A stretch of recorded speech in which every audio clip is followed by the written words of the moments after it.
So friends, in today's video I am going to tell you that if you have an Lloyd inverter AC and the remote of that AC looks something like this, and the remote of your AC is not working properly or the remote is damaged, and you have to use your AC from mobile in emergency, then today I am going to tell you how you can very easily use the AC from mobile. So let's start the video. Before using the AC from mobile, keep in mind that if you have a Xiaomi Redmi phone or your phone has an IR sensor, only then you can use the AC from your mobile, that too without Wi-Fi connectivity, and you can use your AC offline anytime. First of all, open the Play Store in your mobile. Now search Lloyd AC Remote in the Play Store. Now install Lloyd AC Remote. Now Lloyd AC Remote is installed.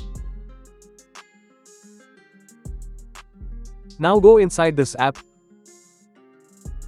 Now turn on the AC from the main switch, and just like you use the AC from the remote, you have to use it from the mobile in the same way. Now you can see the remote in the application. You have to operate your AC with this remote and you can use your AC offline anytime without Wi-Fi connectivity. Before making this video, I have tried it practically in my AC. I am uploading this video only after it was successful. So believe me that it will definitely work. I hope you have understood the information given by me. So like my video and subscribe to the channel.